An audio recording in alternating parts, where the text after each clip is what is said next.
pausing for me. Here we go.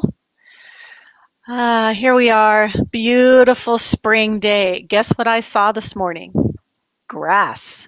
I saw grass peeking out on the side of the snow. Now, I know I'm realistic. I realize we're going to get a big snowfall. We're going to have several more dumps, but grass is there. And I'm feeling very hopeful when it starts getting warmer and the sun comes out and I see grass. I know flowers are coming anyways. I'm feeling particularly happy and hopeful today. Um, Today, we're going to talk about how to navigate challenges in the healthcare system. In my practice as a clinical social worker, right now I work in Montreal and I work directly with clients in Montreal, but I also do online consulting for people all over North America. And the concerns are usually pretty consistent. I can't get a hold of anybody. My doctor won't call me back. I don't understand my illness and the treatment and why we're doing what we're doing. One doctor tells me I should take one medication. The other doctor tells me I shouldn't take that one. It's contraindicated. They're, interfering with one another. How do I get my specialists to talk to one another? I'm not being heard. The treatment team is suggesting interventions that I'm not really wanting or I don't understand what they are.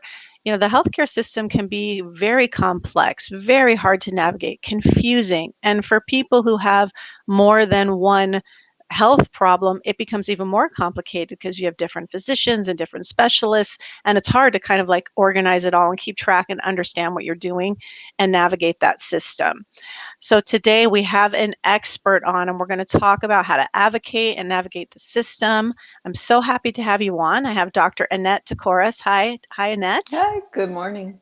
So let me just talk a little bit about Annette. I have to put my glasses on because I can't see.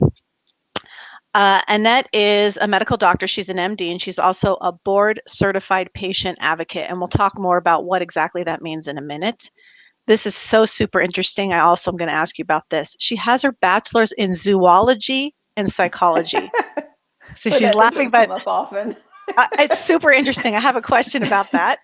And you worked in private practice in internal medicine, but in 2014, you founded Guided Patient Services, Inc., and it's a way for you to help families understand their medical situation and to make the best and most well-informed choices for their own health and well-being. Thank you again, Annette, for being here. It's a pleasure. So talk to me about advocacy and what that really means, because what I see throughout social media and even profiles on LinkedIn is people will say, I'm an advocate. Saying you're an advocate, being board certified are, I think, two different things, and I want to distinguish those. And also in our pre-call, you talked about that an advocate can be used to designate other different positions. So let's first just define your role as advocate. What does that mean? Well, I think the word advocate is a really strong word. I mean, we have legal advocates, we have child advocates. So it means someone who can step in, step beside, and look out for someone's best interests. So not someone to replace them, but someone who can step in and help and support and quote advocate for someone. So again, that is the goal with patient advocacy, is that you come alongside someone and you're able to help them, help their family, help whoever's in their support circle really get the best healthcare outcomes. But that can come in many different forms. So we have advocates that work for insurance companies, advocates who work for a hospital or healthcare system, and then I specifically am a private patient advocate, and that has a very unique definition and a very unique services, and most importantly, kind of the orientation and where you're coming from, and who your alliance and allegiance and loyalty is quite different than advocates maybe in some other roles. Yeah, I find the same even for my position as a social worker, because I'm a private social worker. I'm not in the system. And oftentimes people call me and say, hello. Someone just said hello. They just texted in. They're watching live. They said, hello, Muhammad, I think it says. I have to put my glasses. Oh, no, Muhand. Hello. As a private social worker, people will often call me and say, I don't want anyone in the system. I feel like the Mm-hmm. system's not doing me right and I'm not being Mm-hmm. heard. And I want someone with an objective opinion, but also not being paid by the institution that I'm Right. frustrated with. So I think Right. that's one of the things different. If there's a hospital advocate, it's someone that works within the hospital system. The Mm-hmm. insurance advocate is being paid for by the insurance company, right? Right. Right. So their goals and their job description is there is some overlap. Obviously, everybody's trying to find the good for the patient in each of those. But when you have a hospital advocate, they often fall under risk management. So it's, what can we do, say, appropriate in such a fashion that the patient won't be unhappy with the care that they received here and therefore wouldn't take further action and negatively that would impact the healthcare system.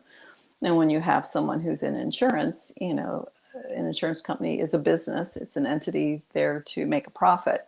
So when those recommendations or suggestions are being made of how to proceed or what to do or who to see or what diagnostic testing to have done or what treatments, the bottom line does play a role for them, and they need to uphold the goals of their employer. And that is not the case for, like you're saying, for someone who's in the private sector.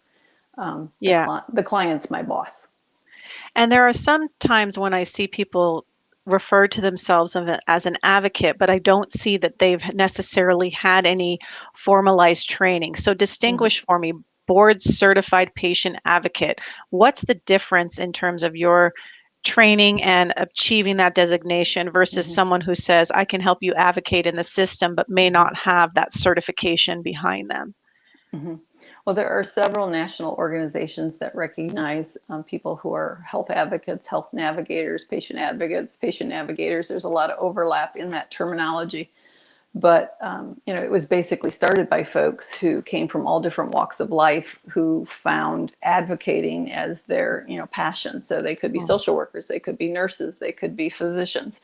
But they also could be people who a family member had experienced cancer treatment, cancer scare, maybe a long time in a cardiac care unit. And whoever the family member was who came alongside and advocated for their family member appreciated that they learned a lot, that there was a skill set, and there was information that you gleaned in that time that they felt as though they could help someone else in similar circumstances. So, a decade ago, anyone who wanted to be an advocate can be an advocate, and that still is the case now. There is not any licensure that an advocate needs to have, but I think patients felt that it was important to start to recognize people for the experience and the education and the training and continuing education that they brought to their advocacy work to sort of set them apart, and that if we didn't start to hold ourselves accountable, maybe somebody else would choose to do so. So it took a very long time for that to be put into place so that it was done properly. So now anyone who would like to be board certified, and that is anyone, still you can come from all those different backgrounds, but there's now a credentialing exam that you sit for that then gives you the credentials of being a board certified patient advocate. And it was felt that that was really important, that designation in trying to put some not constraints, but some Well, goals. to me, it's like, yeah, and it's also the ethical guidelines, right? Because as a Mm-hmm. licensed Very much so. physician, you have, professional code of conduct, ethical guidelines. I do myself as a licensed social Mm-hmm. worker. I have to do continuing education. And so there is that basis of things that we do as professionals and don't do. And so that's kind of the nice piece about going that extra step of the certification is that there's a framework and a professional framework constructed to Yes, ensure that the person that you're hiring actually, is able to balance their personal and their professional side, I absolutely. guess. Yeah, Yeah. yeah, because there are definitely boundaries and there are lines and they're not to be blurred. And it really is essential in making certain that you are looking out for the best interest of the client in an appropriate way. Exactly. So walk me through, Annette, a call that you receive.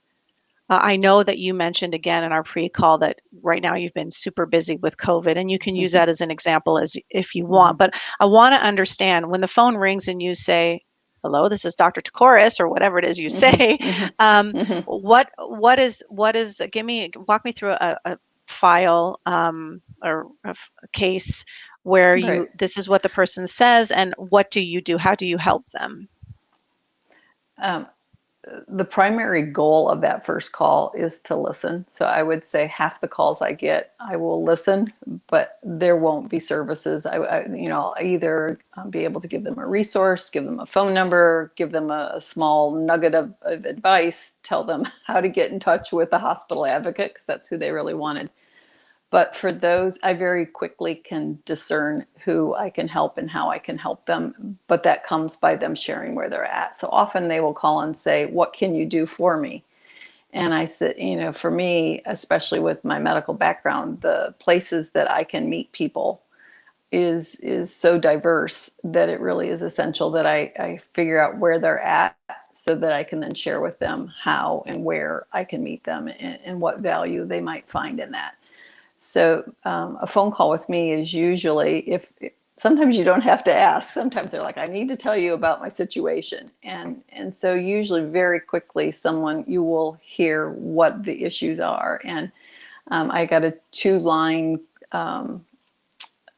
comment sent through my website just recently, and it could be the tagline for what I do. And it was just someone saying, "I don't know if you help with this, but my family member has multiple specialists, and all their appointments are virtual, and I'm not here in town, and I just feel as though perhaps we're missing something, and that her care could be improved if we got all of these voices and all of this information shared more collaboratively.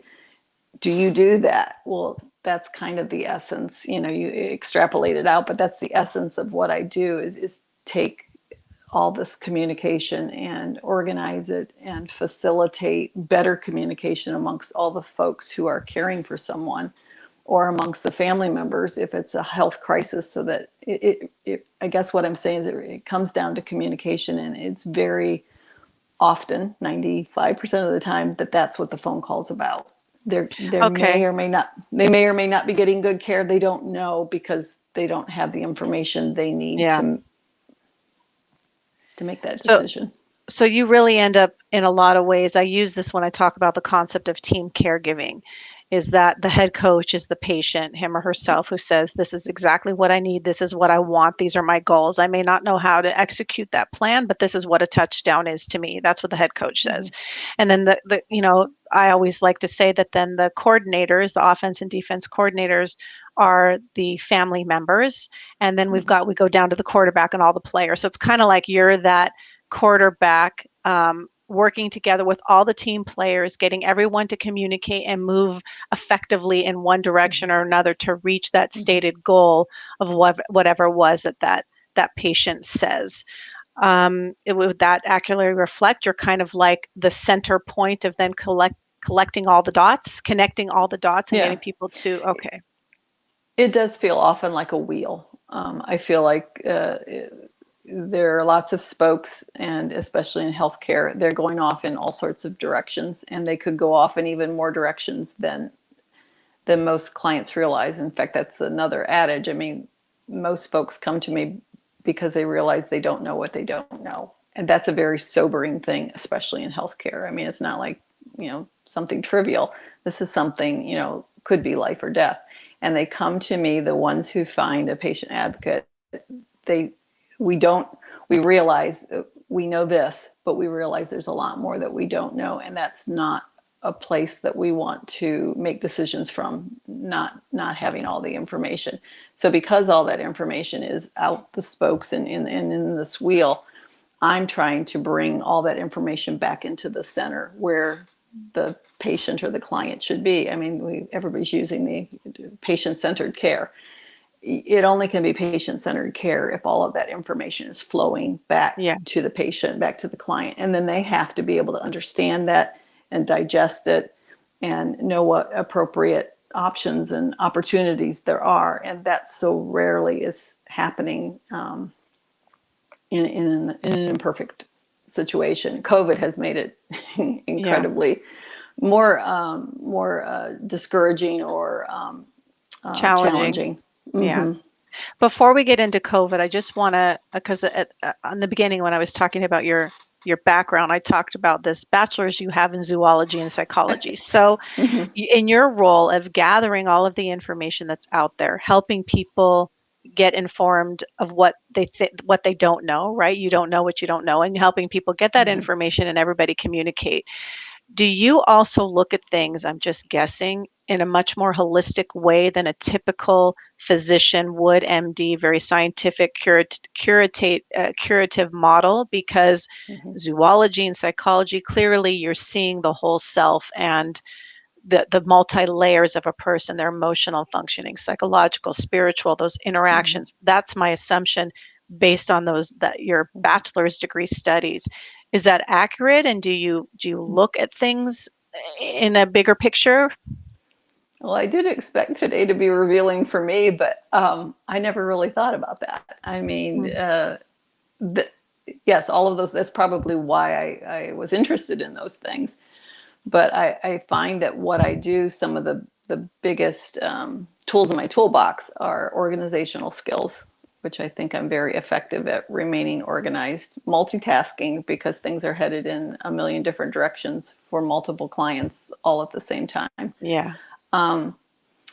But probably the internal medicine piece is the piece that I often reference because as an internist, you know a little about a lot. So I wasn't a cardiologist, I wasn't a pulmonologist, I wasn't a rheumatologist, but I knew rheumatology, pulmonology, cardiology to a point. And then I too needed to know. I know that I don't know all that I need to know, so I needed to send someone to a specialist. So knowing that limitation of your knowledge base and then knowing where to get better knowledge, more knowledge, refer someone. And that is so much of what I do. I have a base knowledge of a lot, and then I know just when I know enough to be able to Mhm. stay where we're at, and when I need to push the envelope and say, you know, we really need to get some more help in here. You're not getting adequate help. Again, I can't advise people. I can't give health advice or medical advice. I certainly cannot treat them, but I still have that basis of knowing that you're not getting all the information that you need to make a good decision. And we're going to need to reach out in some other directions to get more input, more data, more information so that you're making a really sound choice for yourself or your loved one. Well, you can direct them in a way that's clear. I Mm-hmm. think we share a lot of the same skills because as a social worker, people call me about all sorts of different problems. And I'm kind of almost like an internist, but in terms of like social um, social interactions, psychology, like where people come to me and say, this is my problem. And then I can kind of say, I know a little about a lot in terms of like Mm-hmm. the psychosocial functioning and then can refer people out. It's kind of like we have the same skill set. It sounds Mm-hmm. like social work is a lot like what you do, except I, of Mm-hmm. course, don't have the medical background to Mm-hmm. offer that additional advice, but just like knowing a lot about a little, knowing a Mm-hmm. little about a lot. Sorry. Yeah, or knowing where you can get more information, and I Yeah, think that that's exactly. key. And I sometimes think that might be what sets one advocate apart from another. Yeah. I know where to go. I know the extent, the breadth of information and resources that are available out there because I've worked in that arena, and so I'm able to expand that for people. And a lot of people, that's exactly what they're looking for. So like, I know this is what I've been told, but I know there's got to be a lot more out there. And, Yeah. for some people, they're very comfortable with that very concise, this is what you need to do. There really aren't any other choices. And, they'll either come and say, is that true? There aren't. And I'll say, well, there are other choices. This one makes sense. And we're able to kind of talk through it. But there are people who come because that's just the way they handle lots of aspects of their life. They Yeah. want all the data. and then they want it all organized, and then they want it to process it, and then they want to understand it, and then they want to step back and make informed decisions. So for many people, I'm helping them make a more informed decision with either the information that's at hand, or they're having me gather additional information. I have a fair number of clients that want to be part of a clinical trial. I can't tell you the number of times I get somebody who, a family member or the person, will come and say to me, they've told me there's nothing more they can do. And if that's true, I will accept that, and I'll work on how to accept that. But if that's not true, I want to know if there are other options and opportunities for me. And many times that ends up being clinical trials. And, that's not something the average person is really equipped to do. To sit down and figure out, where do I fit in? What do I qualify for?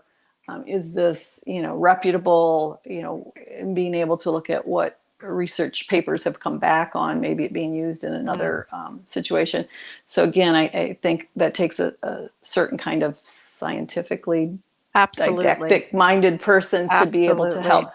So when you said, back to your original question, when people call me, I can imagine that, there are advocates who do things that I don't do. There are a lot of people who do billing and billing discrepancies and family mediation. And I think everybody mediates whether you want to or not. But those are areas that I know are not my strong suit. I wasn't a biller or a coder. I didn't work for an insurance company. So I'm not bringing something of value to that person. I would be figuring it out same as they would. But when you get into things that are more scientific and more research and more clinically minded, I really feel as though I can bring, like a nurse or someone who's worked in the medical care field, can really bring a substantial amount of experience to that situation. Yeah, absolutely. So even within the field of, a certified advocate, you might have specialties or lanes that work the best for you. What would you say are the most, if you can give me like the top 2 complaints that people have about the healthcare system, what would those be? Can you think of 2 things that most people say, or that the majority of people say to you when they call you a complaint that they have about, a challenge that they're having within the healthcare system? It's communication. I mean, that is the crux of what I do. And it doesn't surprise me, because it was many decades ago I went to medical school. But that was one of the things that was stated, is that, the premier thing you can do to establish a good rapport with your patients, to have them value and trust, the practice of medicine, is, to communicate well and to always be honest.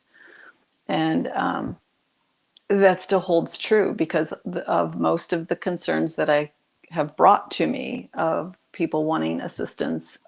It is, I don't think I'm not understanding, which still is, either it's not being communicated well, or that person doesn't have the skill set or the experience or knowledge base they need to understand it in the way it's being presented, or they feel as though that person isn't giving them enough information. That very often is the fact, or the information isn't getting in the hands of the right people or at the right time in the right fashion, with the additional thing, support that I can give, which is, I say, if we need to explain something once, we'll explain it once, and that might be what you get from the healthcare system. If we need to explain it 6 times, I'll explain it 6 times, and we'll just keep working until we have that aha moment. Now I understand what you're saying. Now that I understand what the issue is at hand and what my options are. I mean, it's all about empowerment. You can't be empowered if you don't understand, and you can't understand in medicine unless you've have been well communicated with, and And it's challenging in the healthcare system, because healthcare professionals have a limited amount of time. They do. And so I get this a lot too, when my clients call me and then I explain something, they're like, oh, finally it makes sense to me. Well, yes, I'm working privately. I can spend 45 minutes with you on the phone and go through that process and explain it and express compassion and empathy during our conversation, all the things that people need and deserve. And the healthcare system, there's just such a crunch of time. I think there's exceptional individuals working in the system, but unfortunately with a lack of time. So they wish that they could, spend that kind of quality time with the patient or client and explain things, but sometimes they just don't have that option. So it is nice for families, if they can afford it, to be able to outsource that to private Right. individuals like yourself to get that support. Talk to me, we're getting closer to probably ending, and I want to talk about the impact of COVID on what you're hearing with people calling you. And are the challenges for people in the system related to communication, like you said, challenge 1 and 2, communication, or are there other things related to COVID that you're finding as an advocate that you're having to really step in and help families navigate? There are two things, and the first again is communication. I especially, well, I can't say especially, but ICU communication is a very unique thing. There's a lot going on, and those resources and those personnel have been stretched so thin. Yeah. So that's extremely challenging to get good information, especially when things are changing so rapidly in a setting like that. But yes, some of my calls, and I think that in all cases across the board, I feel this way about advocacy. Is a win-win-win. The client is better suited and better off by us having this relationship. The healthcare system is better off because I'm able to empower their patients so they do make good choices and they do move forward. They don't take the prescription, fill it, and then put it in the cupboard and never take it because they didn't really understand what it was for, and they were more afraid of it than they were understanding the good it might bring. So in the COVID, the ability of families to not be there, not be bedside, not pick up on those little nuances, not find that moment where maybe they feel like the nurse is maybe not quite so busy that they could get a better understanding. Those situations aren't available. So having a plan where I'm getting a call once a day from the ICU physician, and then able to disseminate that to family members and spend as much time as necessary for them to understand that, to then absorb the questions they have, the concerns they have. And if I can answer them, fantastic, because it's much better if it's a simple question that I can take care of, that we're not burdening the healthcare system with those things. So it becomes very, very efficient. But to them, I think it has a quality of they're really finally being heard and they finally understand. So it improves that situation. And then the other unique thing about COVID is, this is the first time we've had something that we don't understand, and we're learning on the fly. So when you've got a family member who has it or who is in the ICU, I mean, when I look across the board, my ICU clients that I've had over the scope of a year, our knowledge base that we're working from has changed dramatically in that time.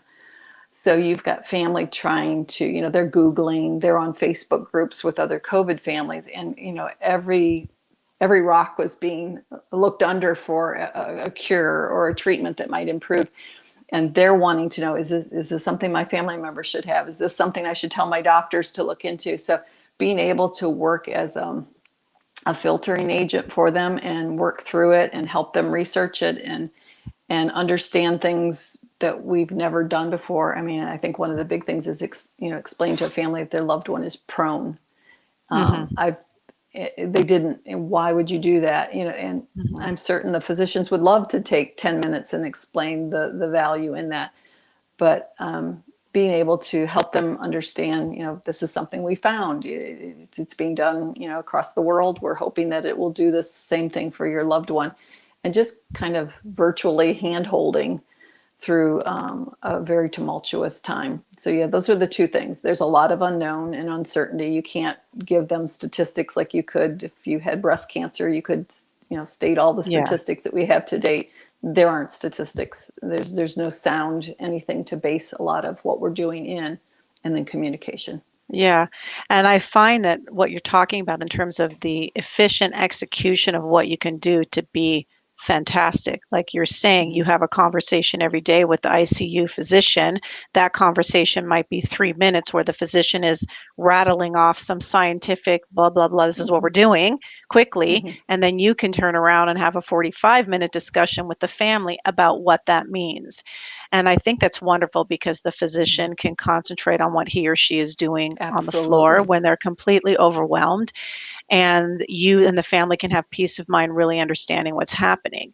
The other thing that I think what happens sometimes without that mediator, I'm going to call you a mediator right now, that person in between, is sometimes healthcare professionals feel when families ask too many questions, they start getting annoyed with families because they don't have time and they're just frustrated. So they stop picking up the phone.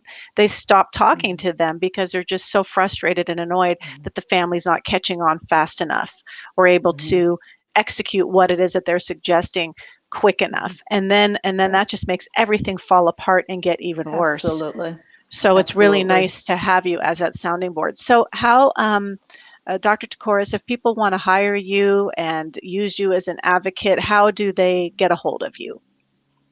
I can give my phone number. That's 614-981-5951. Otherwise, I always suggest to people to go to the website. It's a very unintimidating way to kind of snoop around and learn more. I just launched a new website last week, so it's brand new. I think it's very functional, very efficient, the way you can work through and gather information. And I always like to encourage people to look at the client stories. No one Mm, can say what I do better than the people who I've helped, and their words and the sentiments and just kind of the raw emotion and energy you can feel. People always say, "Oh, I identified with immediately when I could read that. That's exactly how I feel. And if you could help them, then I know you could help me." So the website is www.gps, like a map in your car, gpscolumbus.com. And And I'll put the link for your website in the thread of this wonderful. Thank you. talk so people will be able to get it.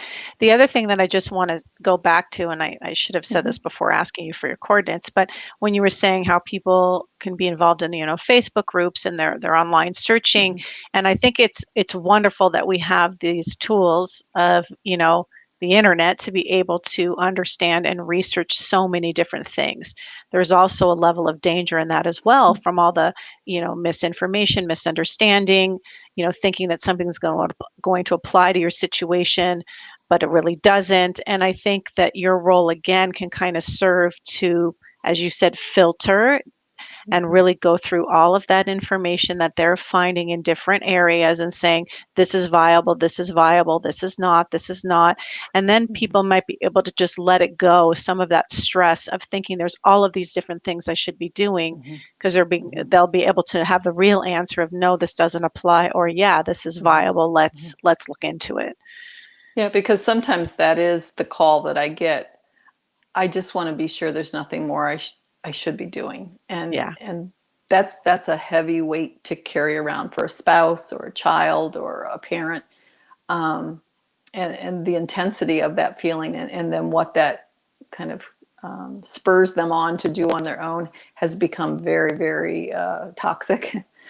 Because they're trying to be all things to Yeah. that person, and being able, yes, to step in and say, I'll make sure that all that could be done and all that should be known, is done, and you can make decisions, from that, again, that place of empowerment and knowledge, and that brings such peace of mind. And that, at the end of the day, that's my goal, regardless of what you called me for, or what we're working on, is that there's a level of peace of mind that they did not have until we started to work together, and I came alongside and was able to assist them and bring something of value into what they were living day by day. And that is so important for the present moment, for people to be able to feel confident with everything that they've done, because it helps them Mhm, release any doubt, guilt, and to be present with the person in their relationship and be the role that they are, the mother, the spouse, the child, and not have to worry mhm, about all that other medical stuff because they have someone like you on board.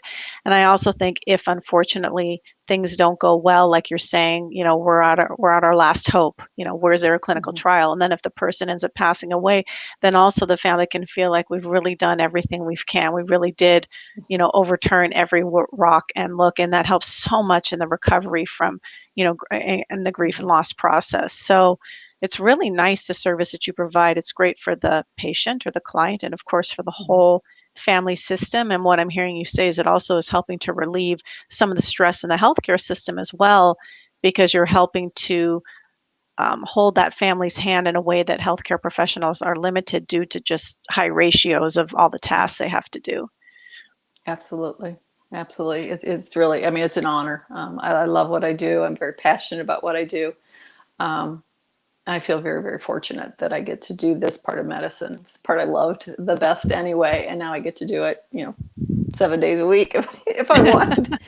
So yes, this is truly work I'm truly passionate about. I enjoy my families, my clients. It's just fabulous. I consider myself quite lucky. Excellent. So you can catch Dr. Torcas at www.gpscolumbus, I think that's what you said, Mm-hmm. .com. Okay. Mm-hmm. Don't remember your phone number offhand, but That's all right. It's on the website. it's on the website. So I'll Yeah. put the link in the thread. Thank you so much for No, joining me. thank Hang you. on. I'm going to end the broadcast, but hang on so we can have a quick chat. And thank you, everyone, for engaging. And if you have any needs and you need someone to help you figure out that system, explain things, talk to the healthcare professionals, Annette's your gal. Give her a call. Thank Okay, you. hang on, Annette.